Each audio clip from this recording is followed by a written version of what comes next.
semuanya ditolong oleh Allah Subhanahu wa taala. Semuanya dalam keberkahan Allah Subhanahu wa taala, dalam pertolongan Allah Subhanahu wa taala, dalam kemudahan Allah Subhanahu wa taala, dalam lindungan dan jagaan Allah Subhanahu wa taala, dan pulang nanti jadi pengusaha, jadi anggota dewan, jadi bupati, jadi wali kota, insya Allah jadi gubernur, jadi menterinya Yusuf Mansur,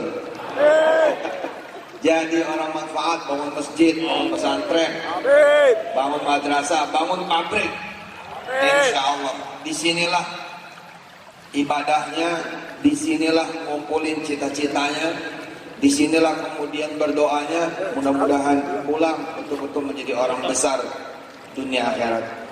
Al-Fatihah. Bismillahirrahmanirrahim. Alhamdulillahi Rabbil Alamin, Ar-Rahmanir-Rahim, Maliki Yawmiddin, Iyyaka na'budu wa iyyaka nasta'in, Ihdinas siratal mustaqim, Siratal ladzina an'amta 'alaihim, ghairil maghdubi 'alaihim waladdallin. Amin. Ketua panitia, teman-teman masjid, teman-teman semua organisasi,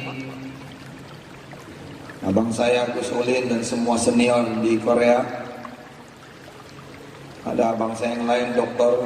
Amiruddin Kuba yang kebetulan bareng satu pesawat, dan semua yang hadir.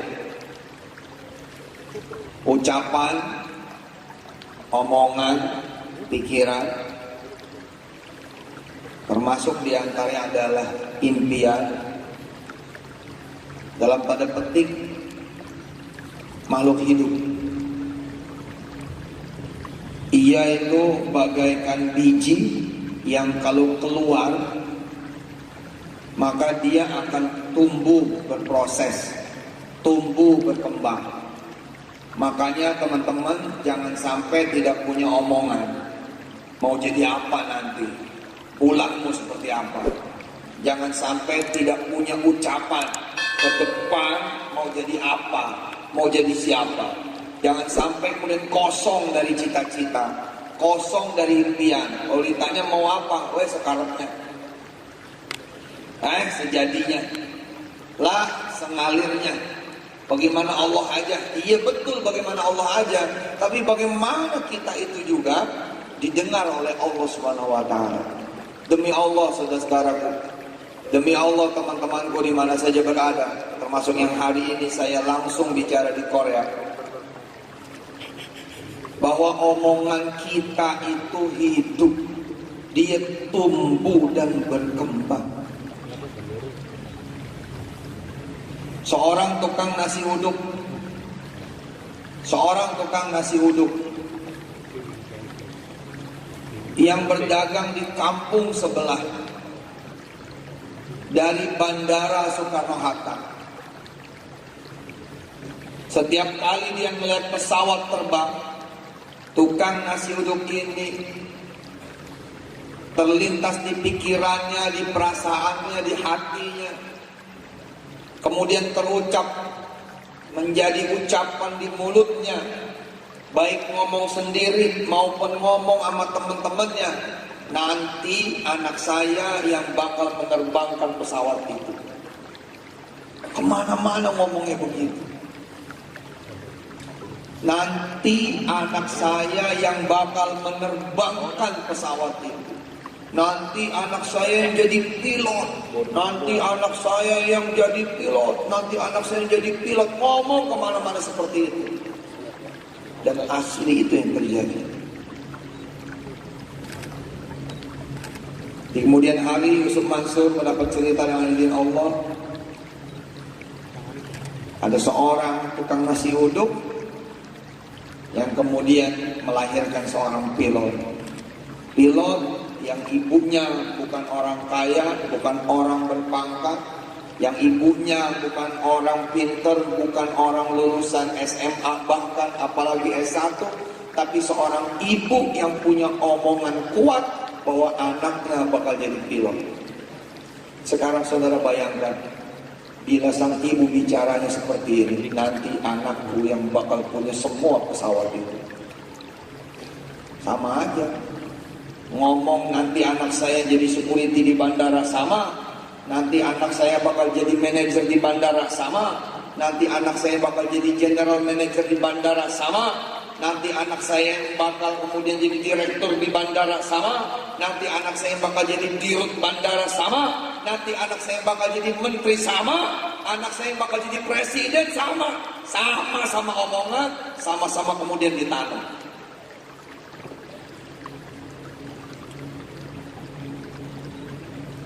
Ada orang yang punya cita-cita jadi santri, ada yang orang punya cita-cita jadi kiai. Ada orang-orang yang punya cita-cita jadi santri, ada orang-orang yang kemudian punya cita-cita punya pesantren sendiri. Tapi apapun itu, belajar kita bahwa betul omongan itu makhluk hidup. Makhluk hidup yang bernyawa dalam tanda petik, yang begitu kemudian keluar dari badan kita, keluar dari tubuh kita, menjadi pikiran, perasaan, omongan. Apalagi bila didengar oleh orang lain, diambilkan oleh orang lain, maka dia bisa menjadi nyata. Nyata. Seorang mahasiswa lari pagi. Seorang mahasiswa lari pagi. Begitu lari pagi, ada rumah menarik perhatian dia. Terus dia diam. Ada terlintas di pikirannya, di perasaannya, ini rumah bagus betul.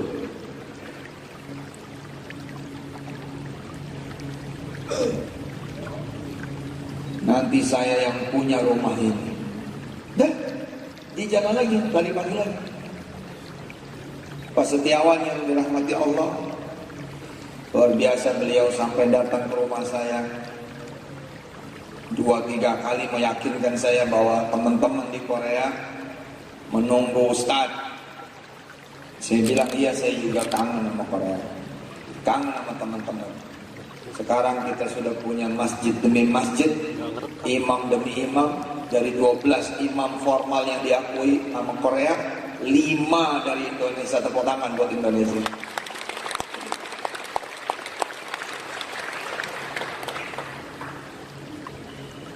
Si mahasiswa tadi jalan, lari, olahraga, terus dia lihat ada rumah, terus dia bilang nanti rumah ini bakal jadi milik dia.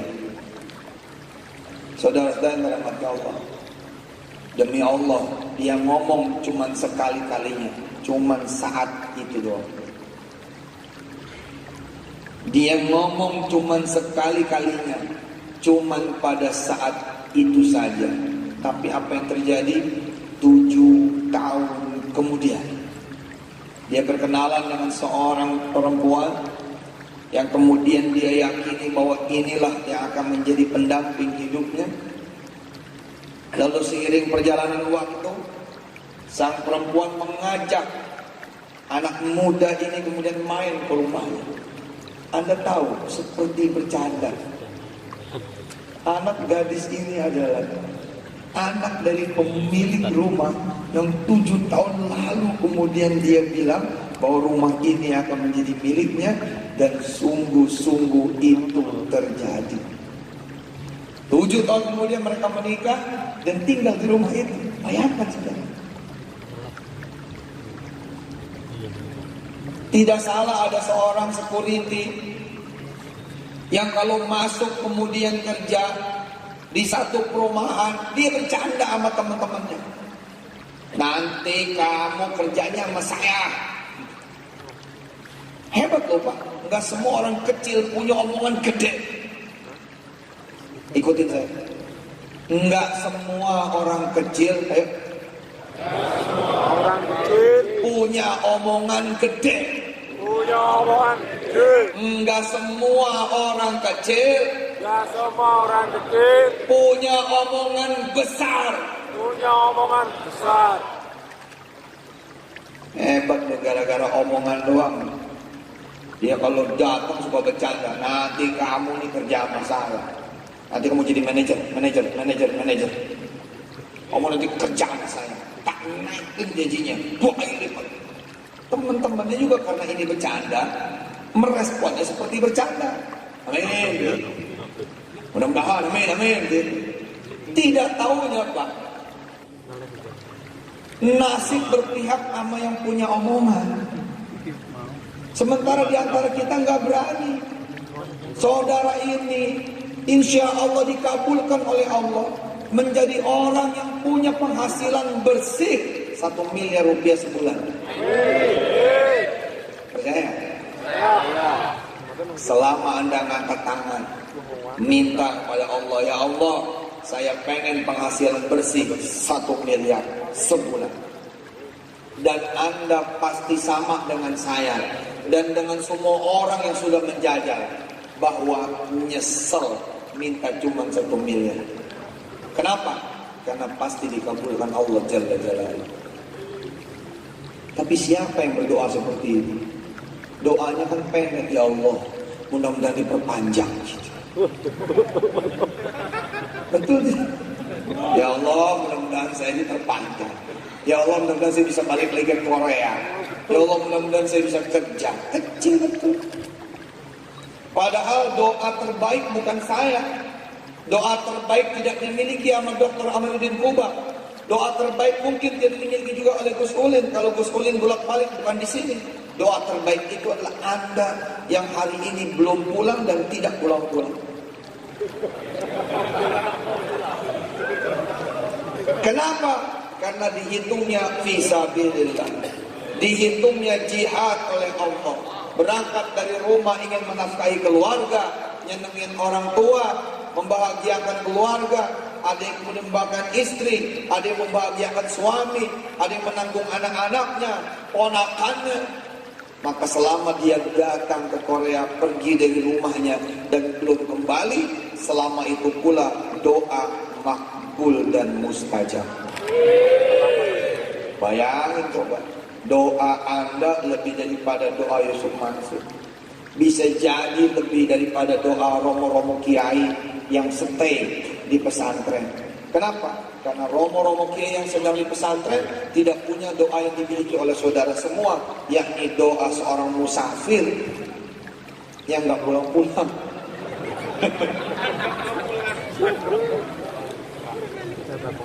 Wa idza sa'alaka 'ibadi 'anni fa inni qarib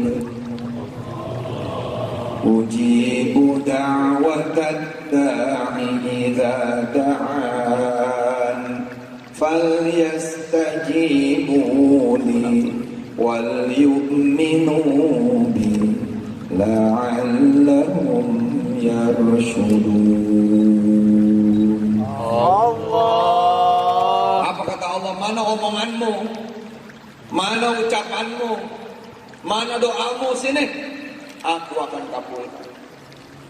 Satpam bilang, nanti perumahan ini jadi milik saya. Siapa yang percaya, Pak? Posisinya satpam. Tapi berapa orang yang S1 nggak berani ngomong saya bakal jadi pengusaha. Berapa banyak orang-orang sarjana yang tidak berani berpikir. Apalagi ngomong, mikir aja nggak berani. Bahwa nanti saya bakal jadi orang kaya. Nggak berani. Perlu nyali untuk punya ucapan. Perlu nyali untuk punya omongan. Perlu nyali untuk menyampaikan kepada orang-orang lain. Nanti pabrik ini bakal jadi punya saya. Perlu nyali. Maka jadilah orang-orang yang punya nyali.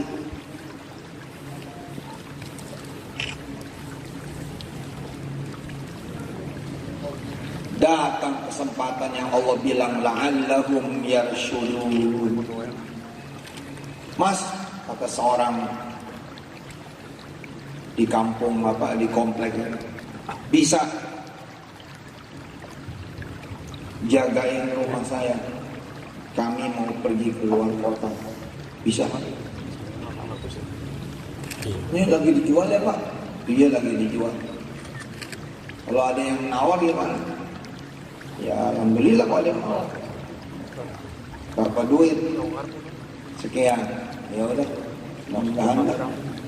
Si Sapam lagi nungguin rumah si Fulan, disitulah kemudian transaksi terjadi. Dan itulah awal dari kemudian lahir 7 pesona kayangan dengan izin Allah di Depok. Kilawakola menurut beberapa cerita bahwa pesona kayangan di Depok yang harganya ada yang 7 miliar loh Pak satu. Salah satu kemudian pemiliknya adalah seorang satpam yang dari dulu kemudian bicara nanti perumahan ini jadi punya saya. Bukan satu komplek loh Pak, 7 banyak.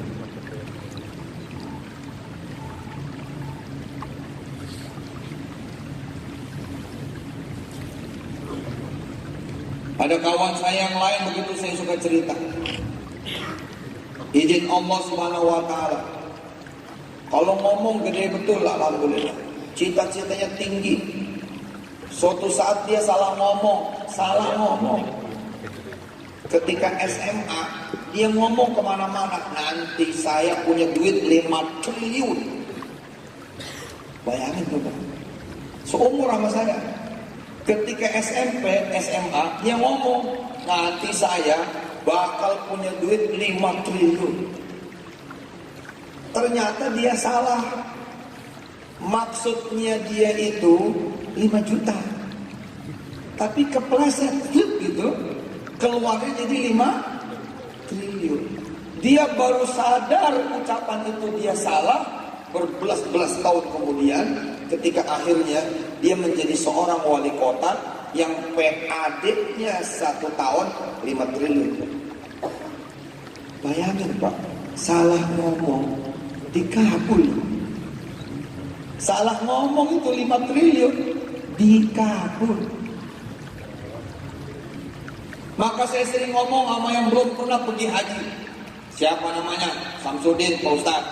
Bukan. Siapa namanya? Samsudin Pak Ustaz? Bukan. Loh, nama saya Samsudin? Bukan. Loh, siapa Pak Ustaz? Haji Samsudin. Oh Ustaz, saya belum haji. Udah mulai sekarang pakai aja namanya Haji Samsudin. Sekarang kalau kenalan kemana-mana bilang saya Haji Samsudin. Haji Samsudin, Haji Samsudin. Bikin kemudian nasi kuning. Umumkan sama orang-orang bahwa nama saya sekarang Haji Samsudin. Biar aja orang lain bilang pembohong, orang lain bilang belagu, orang lain bilang sombong. Bilang sama mereka semua, buat saya itu adalah doa.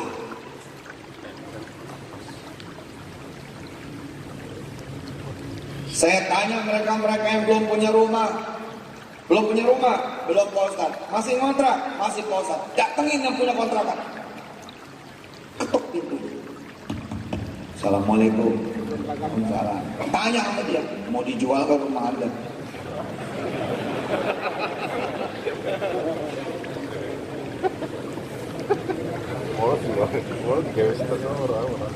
Ikutin saya. No matter what, no matter how, nggak peduli omongan, nggak ada urusannya sama fakta. Omongan nggak ada urusannya sama kenyataan. Segini banyaknya anak-anak muda dari Indonesia, insya Allah inilah kekayaan Indonesia. Asal semua anak muda Indonesia omongannya tinggi, gede, besar, luas, hebat. Jangan jadi anak muda yang kaya. Bener loh, ini segini aja nih kalau omongannya menggelegar semua. Wah, bener Pak, serius Pak. Ada satu anak santri dengan izin Allah dikasih gambar-gambar negara di dunia. Ayo kamu pilih yang mana? Dipilih. Oh, Rusia kamu pilih. Iya Pak Ustaz. Yang lain kan pengen ke Korea, pengen ke Taiwan, pengen ke Madinah, pengen ke Arab Saudi, biasalah. Turki, saya pengen ke Korea, saya pengen ke Rusia. Ya udah kamu doa. Subhanallah, sejalan-jalan itu ada ulama dari Rusia, nggak tahu bagaimana ceritanya, pergi aja ke Rusia. Allahu Akbar. Segampang itu, Pak Ustadz, iya emang segampang itu. Karena itu ngomong terus, jangan nggak ngomong. Segampang itu, Pak Ustadz, memang betul segampang itu, asli. Makanya jangan tidak pernah punya impian. Kenapa orang-orang yang sedekah nih, bismillah ya Pak Ustadz, diganti 700 ya Pak Ustadz, cedek, lalu kejadian. Lah Pak, nggak usah dia sedekah Pak, dia mikir aja, punya duit sebanyak 700 kali lipat dari duitnya hari ini, kejadian Pak. Tadi kan saya bilang sama saudara-saudara semua, saudara, insya Allah saudara bisa punya duit 1 miliar sebulan, bersih. Udah dibagi kepada 4 istri. Amin. Udah selesai bayar itu bersih, insya Allah kejadian. Disiplin aja. Zuhur, ya Allah 1 miliar. Asar, ya Allah 1 miliar. Maghrib, ya Allah 1 miliar. Terus saya doa, demi Allah Pak, 3, 4, 5, 6, 7 tahun kemudian Anda sudah meralat omongan Anda. Kenapa? Sudah tercapai. Saya kalau doa udah nggak main miliar lagi, triliun. Nggak main miliarnya, nggak cukup. Loh, cita-cita saya membangun masjid di seluruh kota, di seluruh dunia, miliar, nggak cukup. Cita-cita saya membangun rumah-rumah tahfiz di seluruh desa di Indonesia, bukan, di seluruh dunia, nggak cukup. Cita-cita saya menjadi ayah dari seluruh anak-anak yatim sedunia. Amin. Miliaran cukup, triliun. Alhamdulillah Pak, Allah kabulkan tidak lewat tangan saya. Allah kabulkan lewat tangan saudara-saudara semua. Subhanallah, 800 juta won. Kemudian menyelesaikan satu masjid baru di Korea. Tepuk tangan buat saudara semua. Saya cuman keberkahan oleh Allah, diajak awal kali pertama itu saja. Tapi kan di mata Allah, bila saya ikhlas karena Allah bersama orang-orang yang juga ikhlas, itu kan sama saja.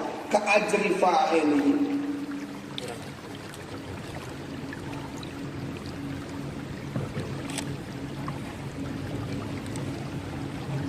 Seorang tukang es datang ke rumah saya.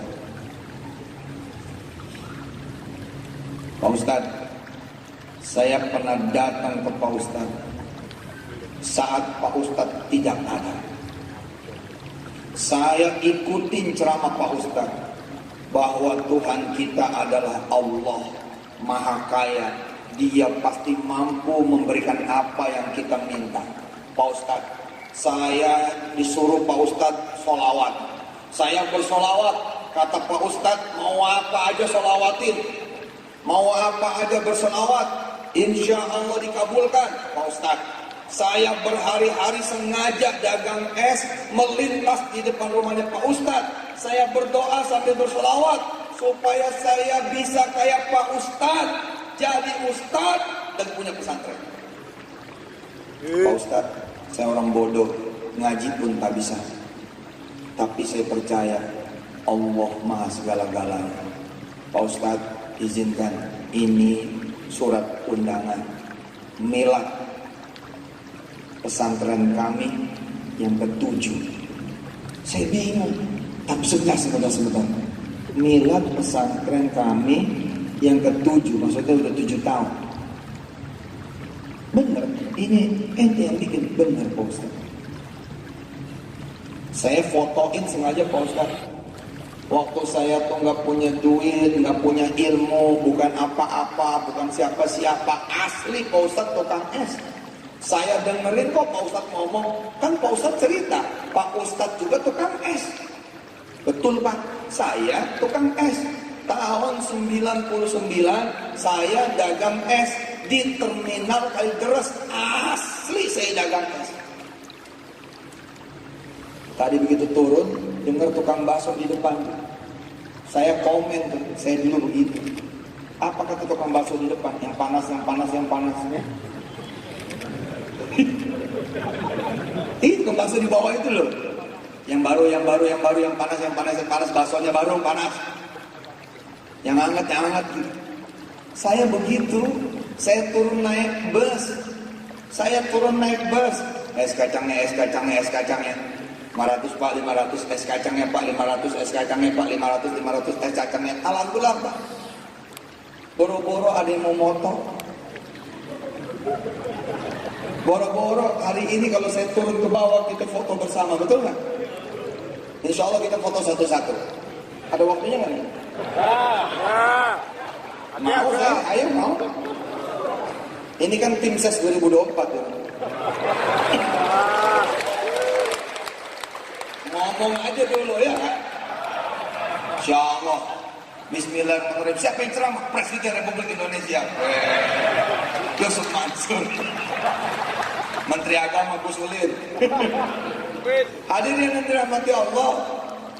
Demi Allah omongan itu nyata.